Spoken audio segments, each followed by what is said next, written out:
ভক্ত কাটিয়ে ও তার উপদেশ মতো চলে জীবনের অন্ধকার হতে মুক্ত হয়ে প্রকৃত শান্তি লাভ করে চলেছে। শ্রী গুরুদেবের চরণে প্রার্থনা করছি জগৎ কল্যাণে অমর কথা পরিবেশন করুন। অনুষ্ঠান দেখুন প্রতি বুধবার থেকে রবিবার সকাল 6:30 থেকে 7টা পর্যন্ত রূপসী বাংলায় অমর কথা শ্রবণ করুন। আজকে লাইভ প্রোগ্রাম শুরু হয়ে গেল। আপনারা এই প্রোগ্রাম 5:30টায় বুধবারে করে মনে হয় প্রোগ্রামটা দেখানো, বা যেদিন হোক আমরা সপ্তাহে একদিন লাইভ প্রোগ্রাম দেখতে পাবে, এটা আশা করি। তো সেই জন্য এই লাইভ প্রোগ্রাম, যেমন এটা এই লাইভ প্রোগ্রামটা দেখা যাবে যেদিন, সেটা আমি বলে দিচ্ছি। সেটা হচ্ছে শুক্রবার, শনিবার 15 তারিখে দেখা যাবে এই লাইভ প্রোগ্রাম। 15 তারিখে লাইভ প্রোগ্রাম আপনারা দেখতে পাবেন শনিবারের দিন।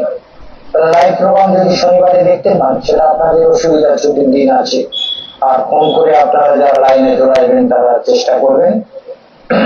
যাই হোক, মূল বিষয় হচ্ছে জ্যোতিষ চক্র। জ্যোতিষ হচ্ছে বেদের 6টা জ্ঞান, যেটা বেদ বলে শিক্ষা, কল্প, ব্যাকরণ, নিরুক্ত, ছন্দ আর জ্যোতিষ। যত ছন্দ আছে, বিভিন্ন ছন্দ, তার মধ্যে বেদে 8টি ছন্দকে দিব্য ছন্দ বলা হয়েছে। দিব্য ছন্দ, সেই শিক্ষা, কল্প, ব্যাকরণ, নিরুক্ত, ছন্দ আর জ্যোতিষ। আপনারা এই যে প্রকরণটা শুনছেন, তাহলে বেদে 6টা বিষয় আছে।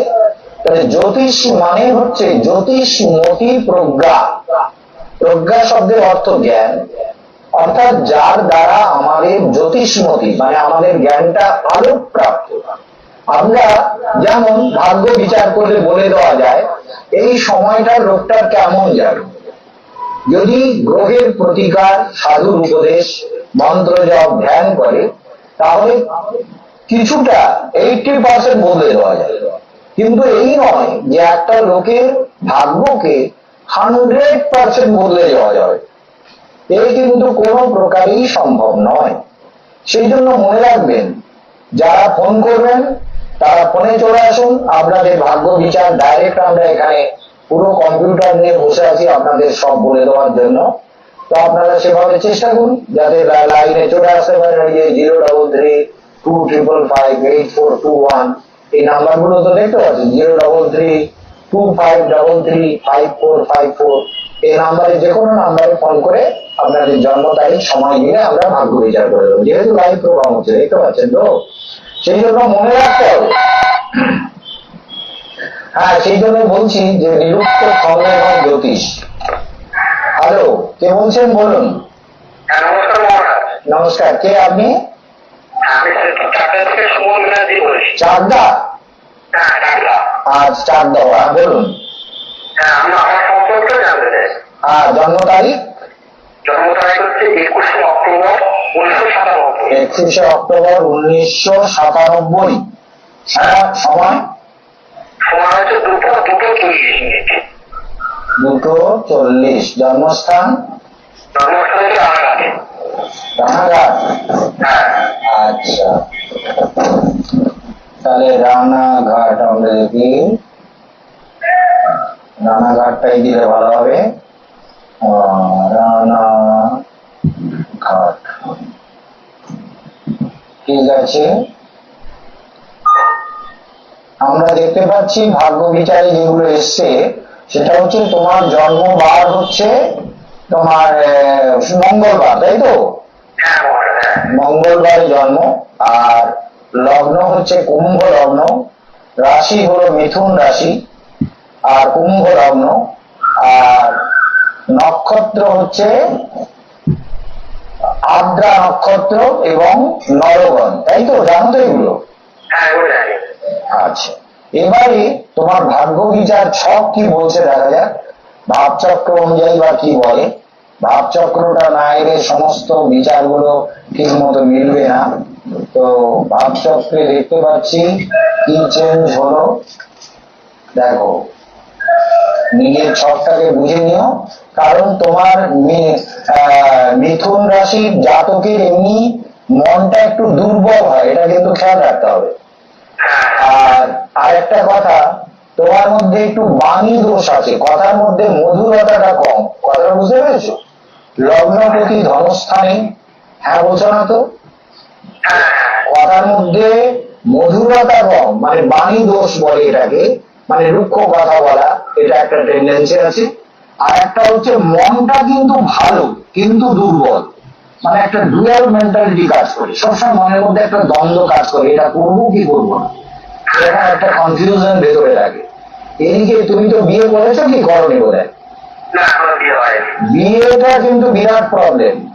একটা হচ্ছে মলমূত্র দ্বারে কষ্ট হবে, বিবাহিত জীবনে নানান অশান্তির যোগ, কিন্তু পিতৃ সম্পর্কের ক্ষেত্রে মধুরতার অভাব তৈরি হবে।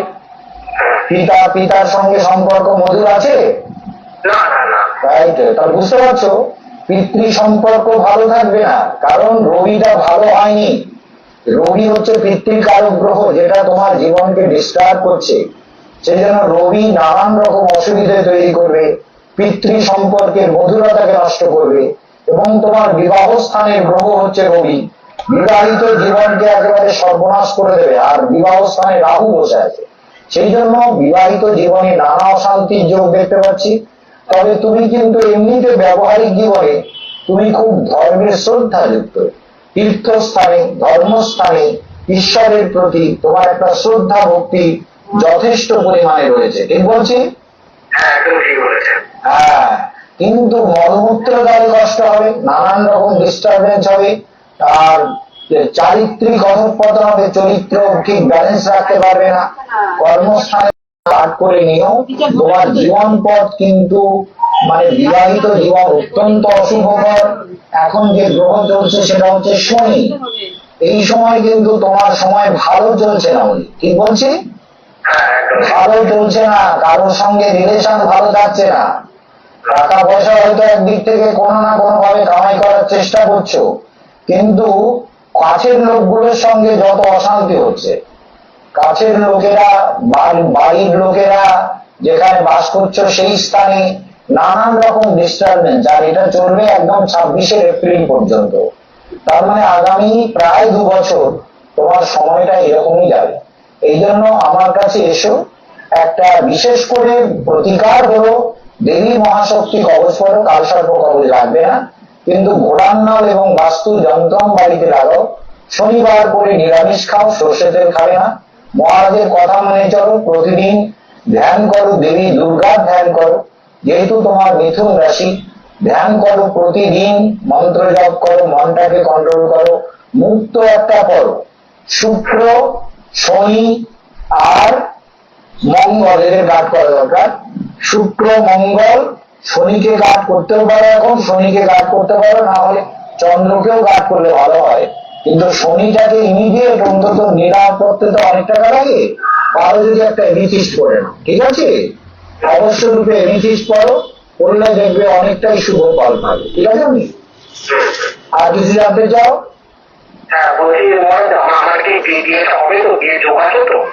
বিয়ের যোগ আছে, কিন্তু বিয়েটা অনেকটা সমস্যা, মানে তোমার বিয়ে হবে 35 বছর বয়সে, বুঝতে পেরেছো?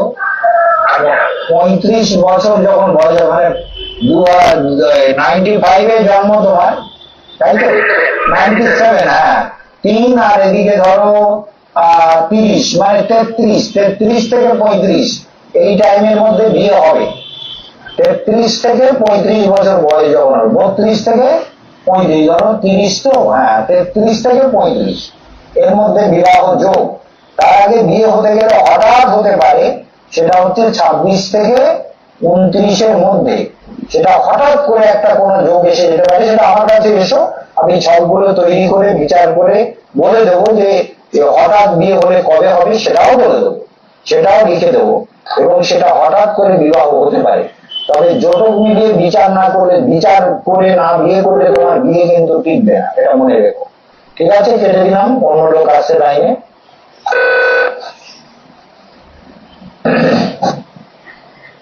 যাই হোক, আমরা যেগুলো বলছিলাম আপনাদের, যে এই যে জ্যোতিষমতী প্রজ্ঞা, মানে জ্ঞানটা যদি আলোকিত হয়, আলোকিত জ্ঞান, খেয়াল রাখবেন, জ্ঞানে যদি আলো থাকে, যেমন আমি এই যে ছেলেটাকে বললাম, হ্যালো, হ্যাঁ বলুন, হ্যাঁ আমি তো নিজের সম্পর্কে জানতে চাই। হ্যাঁ জন্ম তারিখটা বলো।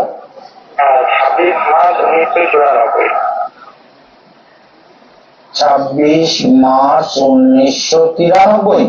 না 94, 94। 94। সময় রাত্রি 11টা 55 মিনিট। জন্মস্থান বর্ধমান। বর্ধমান।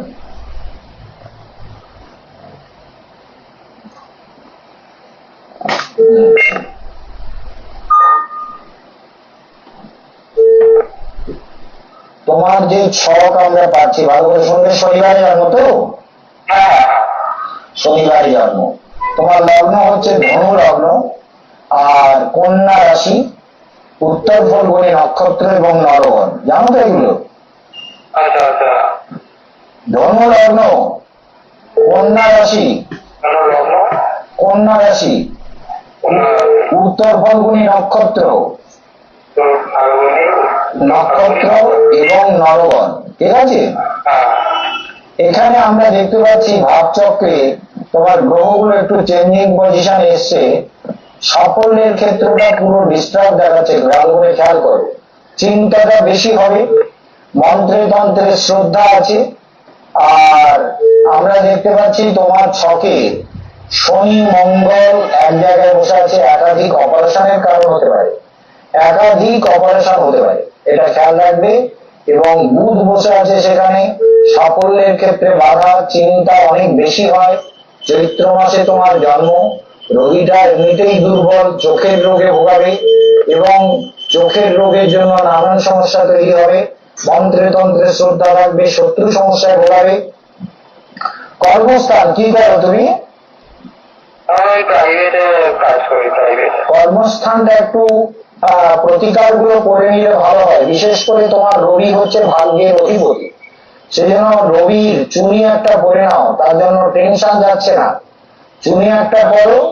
আর বুধের জন্য পান্না না পড়তে পারলে অন্তত মুক্ত করো, যেহেতু বুধের ঘরে কন্যা রাশিতে চন্দ্র বসে আছে, সেই জন্য চন্দ্র এবং রবি এই দুটোকে প্রতিকার করলে অনেকটা ভালো ফল পাবে। রাহু কিন্তু তোমার চঞ্চল হয়ে পড়ছিল, বুঝতে পেরেছো?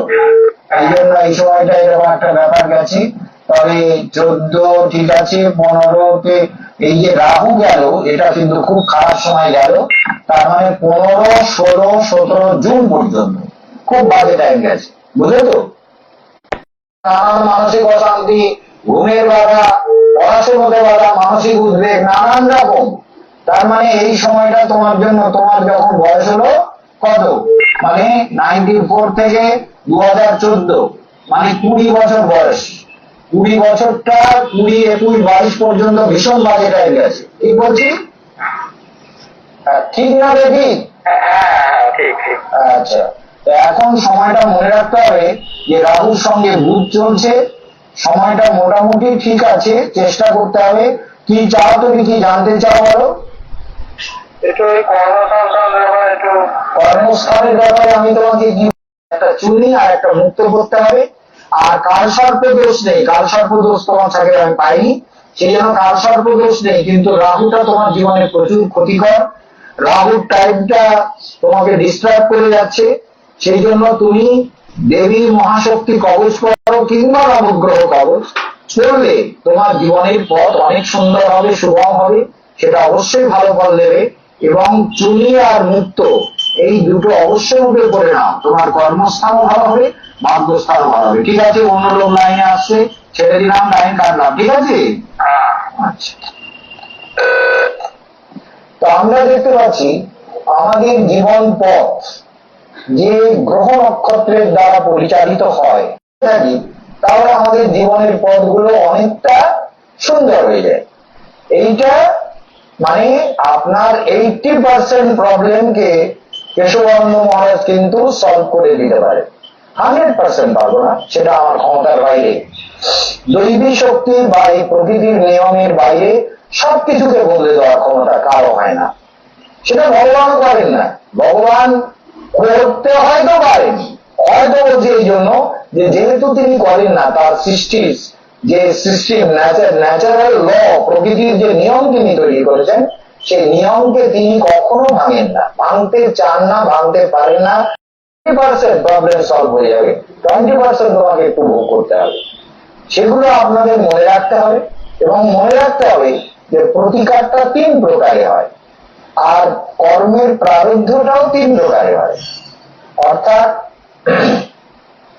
আমরা যে কর্মগুলো করি, কর্ম, অকর্ম আর বিকর্ম, কালকেই শুনেছেন না এই 3টের কথা ব্যাখ্যা দিয়ে? শুনেছেন তো শুক্রবারে মহারাজ বলছিলেন একটা কর্ম, বেদ শাস্ত্র উপদিষ্ট বিধানে যে কর্মগুলো করি সেটা কর্ম, আর যেটা সমাজে প্রচলিত কর্ম, এই খাওয়া দাওয়া, লোকেরা রাত্রে ভাত কম খায়, রুটি বেশি খায়, বিহারের লোকেরা একরকম খায়, আবার গ্রামের লোকেরা দেখা যায় শীতকালে বাজরার আটা খায়। বাজরা, এই বাজরার আটা আমিও শীতকালে বৃন্দাবনে খেয়েছি, আমাদের ভক্তরাও এনে দিয়েছে। সতীন বলে একটা ছেলে আমাদের গ্রামের বাড়িতে, তাদের আমরা গিয়েছিলাম, ওই রামগঙ্গায় গিয়েছিলাম, তো গাড়িতে করে আসার সময় আমাদের নতুন গাড়ি কিনে নিয়ে সোজা গঙ্গায় নিয়ে গেছিলাম। গঙ্গা জলে ধুয়ে নিয়ে ওই টাটা টিসকন, মানে দামি গাড়ি, 19.5 লাখ টাকা দাঁড়িয়ে গাড়ি, ওই গাড়িটা নিয়ে আমরা গঙ্গায় চান টান করে গঙ্গা থেকে ওই গাড়িটাকে নিয়ে আসার সময় সচিনদের বাড়ি পরে ওটা আলিগড়েই জানায় মা ভোজন বানাকে লেকে ব্যাটি উড়িয়ে যায়। কি যে নতুন, খুব ভালো লেগেছে, গরম গরম ঘি দিয়ে। अरे माता जी घी डाल दो, मेरा शुगर है, बोले थोड़ा बहुत डाल देते। গরম গরম মানে বাজরার রুটি, ঘি দেওয়া বাজরার রুটি, আর তার সঙ্গে চাটনি, আর তার সঙ্গে একটা সবজি, বা আর আচার। এই আচার ছিল কিনা মনে পড়ছে না, যাই হোক চাটনি তো ছিল, ফার্স্ট ক্লাস চাটনি, ধনে পাতার চাটনি, লঙ্কা দিয়ে লেবুর রস দিয়ে ধনে পাতার চাটনি, আর এই সবজি, আর এই বাজরার রুটি। প্রাণ বলে খেলাম গরম গরম। শীত তো তখন বিশাল শীত, ওরে বাপে, এই শীতের মধ্যে সচিনদের বাড়িতে ওর মা খুব ভক্তিমান, 3 रोटी खाती है, अब 2 खा रहे हैं। সে মোটা মোটা রুটি তো, ওরে বাবা রে, দুটো মানে আমাদের 5টা রুটি 6টা রুটি সমান, এই দুটো রুটি খাওয়া সেই কষ্টকর। বলে মেয়েরা 3 খাতি है, अब 2 खा रहे हैं। আর আমার সঙ্গে আবার আমাদের ছিল, কে দাদা আরেকজন ছিল, ওই আর একটা ড্রাইভার ছিল। তা এই জন্য আমরা যখন গঙ্গা জল টল নিয়ে ওখানে, বুড়ি ছিল, ছন্দা ছিল, আমি ছিলাম, সচিন ছিল, আর একটা ছেলে ছিল, তার নামটা বলে, সে ড্রাইভিং করছিল আর কি, সে খুব ভালো ড্রাইভার। তো ওই জন্য আমরা সব 5 জন গাড়িতে ছিলাম ড্রাইভারকে নিয়ে। তো এই জন্য আমরা যখন ওরা আটাটা নিয়ে এসে এবার স্বামীজিকে এবার বাজরার রুটি খাওয়াচ্ছে। এবার আশ্রমে এসে বাজরার রুটি খেলাম। তারপরে আবার বাজার থেকে আমি আর শান্তিবাবু গিয়ে 5 কিলো বাজরার আটা কিনে আনলাম। বাজরার আটা এনে বাজরার আটা রুটি খেলাম। বাজরার আটাটা মানে খেলে বেশ পেট পরিষ্কার হয়, শরীরটা বেশ দৃঢ় মজবুত থাকে, শীত টিত কম লাগে। তা মনে রাখে, তাহলে এক এক জায়গায় এক এক রকমের খাওয়া। বাঙালিরা মাছ মাংস ছাড়া খেতে পারে না, আর মারোয়ারিরা মাছ মাংস খায় না এখানে। তারপরে ধরুন বাঙালির সঙ্গে পড়ে আজকাল অনেকে আবার খায়, পাঞ্জাবিরা আবার অন্যরকম খাবার খায়। তারা পাঞ্জাবিদের বাড়িতে খাবারের স্টাইল আলাদা, চানের স্টাইল আলাদা। ওরা মাথায় দুধ ঘোল টোল দিয়ে চান করে, মাথায় চুল থাকে না শিখেদের, সেই জন্য ঘোল ঢালে মাথায় কুপ করে, ঘোল ঢেলে ভালো করে চটকায়, চটকিয়ে তারপরে চান পায়। এসব আমি দেখেছি, সব প্র্যাকটিক্যাল করা। আর এরা ভাতটা খুব কম খায়, রেয়ার একদিন যদি ভাত খায়, তাহলে এইটুকু ভাত খেলো হয়তো 2-1 মাস পরে কোনোদিন। বলে চাवल कोई खाने का चीज है क्या, ये तो पेशाब में निकाल जाता है, चावल खाने का चीज क्या होगा। আর আমরা যারা ওই হিন্দু বাঙালি খুব ভক্ত, আমাদের এক মাহেন্দ্রী মাতা ছিল সাহারানপুরে, তাদের বাড়িতে মানে ছিলাম, এত ভালো সবজি অনেক রকম খায় না কিন্তু এরা, এইটা মনে রাখবেন। অনেক রকমের সবজি, যেমন বাঙালি খাওয়ার জন্য আমরাও সাধারণত আশ্রমে এই বাগবাজারও 3টে 4টে রান্না, 3টের কম তো হয়ই না। তিনটে চারটেটা না হয়। যাই হোক, লাইনে কেউ একটু দেখি আপনাকে কি অ্যাডভাইস দেওয়া যায়। হ্যাঁ বলুন, বলুন। হ্যাঁ নমস্কার। হ্যাঁ মা বলো, কার সম্পর্কে জানবে মা? আমার সম্পর্কে জানবো বাবা। বলো তোমার জন্ম তারিখ। 1992। সময় 12:40। 12:40। জন্মস্থান কোথায় মা? কলকাতা। বাহ। তোমার নাম কি মামনি? হ্যাঁ আমার নাম সোনালী সরকার। সোনালী সরকার। দেখি তোমার সব তো পেয়ে গেছি। জন্মবার বুধবার না? তো মেষ লগ্ন, কুম্ভ রাশি, পূর্ব ভাদ্রপদ নক্ষত্র এবং নরগণ। জানো তো মামনি এগুলো? আগে জানি না বাবা। তাহলে মেষ লগ্ন, তুমি তোমার বিয়ে হয়েছে কোথায়? বিয়ে হয়নি এখন। এমন বিয়ে হয়নি, সমস্যা রে। ভাবচক্রে দেখি তো কি চেঞ্জ হলো। ও, তোমার কিন্তু কথাবার্তা, প্রতিবেশী সম্পর্ক, ভাতৃ সম্পর্ক এগুলো কিন্তু ভালো না। ভাবচক্রে কি দেখাচ্ছে, সবটা অন্যরকম ছিল, ভাবচক্রে সে চেঞ্জ হয়ে গেল। মানে ভাতৃ সম্পর্ক ভালো থাকবে না, বাহুতে ব্যথা হবে। তারপরে তোমার যেটা প্রবলেম দেখাচ্ছে সেটা হচ্ছে তোমার এই মাঙ্গলিক দোষ হয়ে গেছে। মেষ লগ্নের অধিপতি হচ্ছে মঙ্গল, আর মঙ্গলটা তোমার অষ্টম ভাবের কারক, সেটা চতুর্থ ভাবে নিচস্থ হয়ে আছে ভাবচক্র অনুযায়ী। সেই জন্য একটা বিশেষ প্রবলেম মনে রাখবে মামনি, সেটা হচ্ছে যৌতুক বিচার না করে বিয়ে করলে কিন্তু বিবাহটা টিকবে না। এমনি তোমার মনটা ভালো, ভালো কিছু করার, ভালো কাজে মন লাগাবার, ভালো কিছু করবার ইচ্ছা থাকবে, কিন্তু পেরে উঠবে না। মানসিক উদ্বিগ্নতা থাকবে, প্রতিবেশী ভাতৃ সম্পর্ক ভালো থাকবে না, বিবাহিত জীবনে নানা অশান্তি হবে, শত্রুরা বলবান হবে, যারা তোমার শত্রু হবে তারা যথেষ্ট বলবান হবে।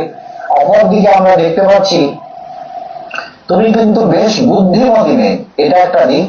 এবং ধর্মের শ্রদ্ধা, সঙ্গে একটা দয়ালু ভাব, আর সঙ্গে মানসিক উদ্বেগ, এগুলো কিন্তু তোমার মধ্যে রয়ে গেছে। হ্যাঁ বাবা তুমি ঠিকই বলেছো। আমি আসলে বাবা একটা নতুন ব্যবসা শুরু করেছি, এবং ব্যবসাটা। আচ্ছা আমি একটা কথা বলি, তোমার উপার্জনের ক্ষেত্রে শুক্র শনি কিন্তু খুব ভালো, উপার্জনটা কিন্তু হবে। দশমপতি একাদশে, এটা একটা ভালো যোগ। শুক্র একাদশে, তোমার মধ্যে সৌন্দর্যবোধ, উচ্চাকাঙ্ক্ষা এবং সুন্দর মানসিকতা এবং মানে কি বলবো, নানান রকম কলাবিদ্যার প্রতি রুচি, এগুলো কিন্তু তোমার মধ্যে রয়েছে। ঠিক আছে মামনি, আর তুমি কি ব্যবসার কথা বলছো এবার বলো, আমি তোমার ব্যাখ্যা বলি। ওই কাপড়ের চাদরের এইসবের ব্যবসা, তো সেটা কেমন যাবে, ভালো যাবে কিনা? এখনকার যে সময়, দেখো জুলাই পর্যন্ত তো তুমি স্টার্ট করে দিতেই পারো, বুধ চলছে কথা, আমি যদি করে থাকো ভালো করেছো। মাঝখানে একটু দুর্বল হবে, মানে 24 থেকে 25 জুলাই পর্যন্ত একটুখানি ডিস্টারবেন্স আসবে, কিন্তু অসুবিধা কিছু হবে না। এবং তারপরে আরো ভালো হবে। এটা ভালো হবে এখানে? হ্যাঁ হ্যাঁ ভালো, এটা ভালোই হবে, নিশ্চিন্ত থাকো। তুমি যে ব্যবসাটা শুরু করেছো সেটা তোমার উন্নতির পথকে পরিষ্কার করবে, এটা নিশ্চিত। এবং সেটা তোমার 25 থেকে আরো ভালো রেজাল্ট দেবে। তো এখনো রেজাল্ট দেবে 24 জুলাই পর্যন্ত। জুলাই থেকে একটু সাবধান থাকতে হবে, এবং তুমি আমার কাছে একবার আসতে পারো।